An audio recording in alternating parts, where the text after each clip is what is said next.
জোহর আলী ডুলনা গ্রামের যে জোহর আলী, তার লাশ ওই ইন্ডিয়ার ভিতরে পাওয়া গেছে। তারা পাওয়ার পরে ওই দেশে ইউডি মামলা হয়েছে। তো প্রথমে প্রিলিমিনারি রিপোর্টে যেটা আসছে, তার ফুসফুস বা হার্ট অ্যাটাক জনিত সমস্যা। আমরা যে লোকটা বাংলাদেশের জোহর আলী ডুলনা গ্রামের যে জোহর আলী, তার লাশ ওই ইন্ডিয়ার ভিতরে পাওয়া গেছে।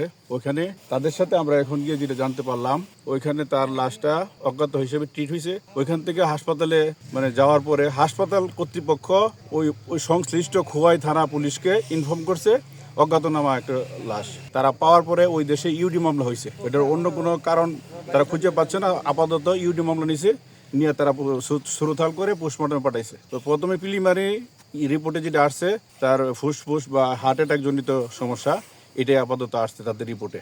পরবর্তী ফাইনাল রিপোর্ট আসলে পরবর্তীতে আমাদেরকে তারা এটা পাঠাবে এবং জানা যাবে প্রকৃত কারণ। উনি সীমান্তের ওপারে কিভাবে গেলেন এই ধরনের কোনো তথ্য কি পাওয়া না, গেছে? ওইটা ওনারা বলতে পারে না, ওইটা কেউ আমরাও বলতে পারতেছি না। হয়তো বা যে কোনোভাবে হাঁটতে হাঁটতে বা যে কোনোভাবে সে ওই পারে গিয়ে পড়ছে আর কি। ওনার মরদেহের কাছে অন্য কোনো কিছু, যেমন ওনার পরিবার বলছিলেন যে আপনার লুঙ্গি বিক্রি। না, ওইটা তো হইলো পরে। ওইখানে তো আমরা ইনভেস্টিগেশনে বা আমরা ইয়াতে ওই ধরনের কোনো তথ্য আমরা পাই নাই। তা তার ইয়াতে তাদের পুলিশের সাথে আলোচনা করে যেটা পাওয়া গেল, তার বডিতে কোনো আনন্যাচারাল কোনো ইয়া নাই, চিহ্ন নাই, সিমটম নাই। তারপর হার্ট অ্যাটাক জনিত সমস্যা বা ফুসফুস জনিত সমস্যা, এই ধরনের এটা তারা রিজন উল্লেখ করছে আর কি। বিএসএফ ধরে নিয়ে গেছে, কথাটা উঠছিল না, ওই ধরনের কোনো তারা বলে নাই এবং এরকম কোনো তথ্য পাওয়া যায়নি। অলরেডি সরকারিভাবে ওইখানে তাদের সুরতাল করছে এবং পোস্টমর্টম করছে। করার পরে যাবতীয় সরকারি কার্যক্রম শেষ করে আমাদের কাছে হস্তান্তর করছে। আমরা নিয়ে আসলাম এবং অলরেডি তার যে তার ছেলের কাছে সে রিসিভ করে আনছে।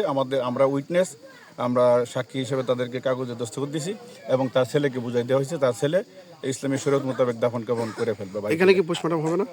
না, পোস্টমর্টম তো হয়েছে, পোস্টমর্টম হইলে তো আর দরকার নাই। পোস্টমর্টমের যে রিপোর্ট, সেটা কি আপনাদের কাছে আসবে কিনা? হ্যাঁ, অবশ্যই আসবে। তারা বলছে যে আমরা ওইটা পাওয়ার পরে আমাদের কাছে পাঠাই দিবে।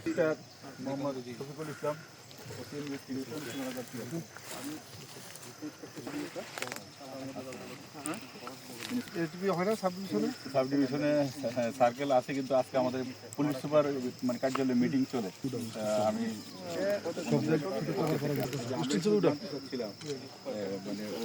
কি অবস্থায় বা ওর কোনো তার বডিতে কোনো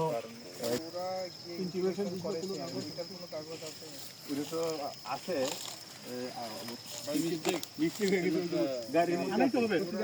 আমরা কিন্তু আমাদের ওই যে বিজেপি কমান্ডার তো কিভাবে আমরা হার্ট ব্লক